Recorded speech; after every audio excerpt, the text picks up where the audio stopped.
Amid all the talk of the US moving its embassy from Tel Aviv to this city, there's an American outpost here that some say has been serving that purpose in all but name for years. That's the consulate here. This is the US consulate in a no-man's land neighborhood in Jerusalem. What do you think it would take to turn that into an embassy? Only a sign.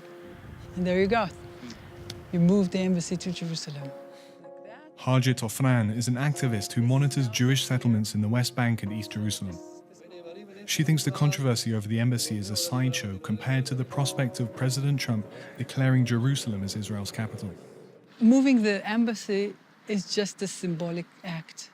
It doesn't really matter where physically they sit. This issue of Jerusalem is one of the most delicate issues that is in conflict between Israel and the Palestinians. You cannot just come one-sided and declare that Israel got it and the Palestinians did not get it. It's killing your possibility to be an actor. In the West Bank, Palestinians have already been preparing for that possibility. Dr. Nabil Shaath is an advisor to the Palestinian president. He's been fielding constant calls from Arab media and lobbying foreign ambassadors to at least try to stop any changes from going through. In the last 3 days, there is no question except what are you going to do if Mr. Trump does that? Our president is calling every Arab leader and many international leaders. For example, he just called Mr. Putin, he talked to Mr. Macron. Shaath sees this as the end of the US role in the peace negotiations. The US is a player that you cannot just cast aside in this process. I mean, that's not a realistic approach, is that? I mean, what is there that you can work with? We are not going to war with the United States. We have not started a problem with the United States. The President of the United States stepped on the single most risky and important part of the peace process. To us, Jerusalem is a holy place. To us, Jerusalem is the single most important spot in Palestine. If you step on that, you've changed the parameters that everybody had respected up till this moment, including all American presidents up till this moment.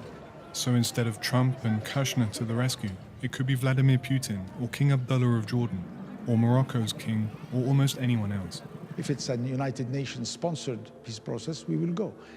Even if it was sponsored by the Russians and the Chinese, we will go. But with the United States, with Mr. Trump, with his will, we will not go. To us, he is finished as a man who can bring in the deal of the century, or the mother of all deals, or whatever he called it. He's out from that. Meanwhile, in the old city of Jerusalem, there's a sense of triumph among those on the Israeli right. Oren Hazan has been dubbed the Donald Trump of the Knesset. He's a lawmaker with Benjamin Netanyahu's Likud party and a hit with conservative Israelis for his outspoken views. For Hazan, Palestinian warnings that the peace process is dead shouldn't be taken seriously.